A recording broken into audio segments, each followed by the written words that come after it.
औरत ज़ात है 14 अगस्त ਨੂੰ ਵਾਕਿਆ ਹੋਇਆ ਹੈ।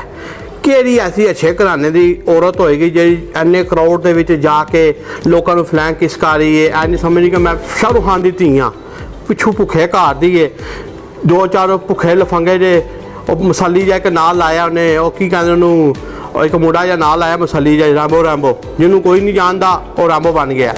ਤੇ ਮੈਂ तमाम पाकिस्तानी भरावां नूं कहांगा सारा कसूरवार मैं कुड़ी दा ठहराना। ਜਿਹੜੀ कुड़ी अपना वर्गल कपड़े पा के 14 अगस्त से आज़ादी पी है तो आवाम नूं फ्लैंक कारी बड़ी कुछ सैलेब्रिटी दी धी है। मैं उन्होंने यह चाहा कि तैनूं किस बंदे ने कहा कि तू 14 अगस्त की क्राउड दे विच जा। एक दिन पहले उन्हें अपने इंस्टाग्राम स्टोरी ते लाया तो वीडियो पाई है टिकटॉक दे कि मैं 14 अगस्त नूं आ रहे मेरे तमाम फैन फॉलोइंग वेखण आ जाओ। सब तो पहली गल है कुड़ी गलत है। मनचले लोग होंगे ने 14 अगस्त तुहानूं पता हर बंदे आज़ादी का जश्न का दिन होंदा है। हर बंदे ने अपनी अपनी जिंदगी गुजारनी, कोई चंगा बनता है, कोई वाजा हो जाता है, कोई कुछ करता है, कुछ नहीं करता। हर बंदे का अपना दिन हो कि साड़ी आज़ादी का दिन असीं जो मर्जी करिए। मैं कुड़ी नूं कसूरवार ठहराना। नंबर 2 जिहड़े बंदे अजकल सिर ते उहदे ते हत्थ रख रहे ने उन्होंने यह नहीं पता कि 14 अगस्त की कुड़ी ने बकू आया। 15 अगस्त को घर जाके उन्हें एक ट्विटर से फोटो लाई, इंस्टाग्राम से फोटो ला रही है तोता जा फड़ के। उस टाइम कितने गई है उसने ज्यादा।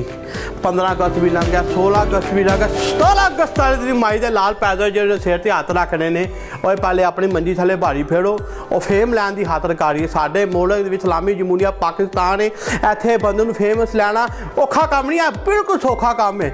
कोई अपने कपड़े ला लैंदा, कोई अपनी शो की नुमाइश कर लैंदा। वो कुड़ी ने एक कुड़ी सी उन्हें अपना जन्म मार के फेम ले लिया। यह दुनिया है। कोई जनानी ने चाहता कंजर जेड़े मक्के दे हाजी ਉਹਦੇ सिर ते कुड़ी मुंडा गुजरात, मेरे गुजरात शहर ते कुड़ी मुंडा ਉਹਦੇ सिर ते जाके मक्के दी हाजम पा के सिर ते हथ रखते पे। ओए पहले तू अपनी जनानी ने समझा, लोगों ने नच के वहाना पे है, तू केड़ी इज्जत लैके पे फिरना पे है। कोमल अफ्ताब मैं जिंदगी च पहली बार देखा कोमल अफ्ताब ने सिर ते लपटा लिया। मैं वो पिछली वीडियो तुहानूं विखा रहे सिर ते लपटा की लिया, नच के लोगों को लाइक फॉलो लै। इबरत दा निशान है मेरा पाकिस्तान किस गल्लां च टुर गया, ना पिछे हो गया, ना पिछे हो गया। हर मुल्क, हर बंदा, हर गली, हर महला साढ़े पाकिस्तान नूं कीचड़ छा दे। तस्वीर के दो रुख होंदे ने, दोवें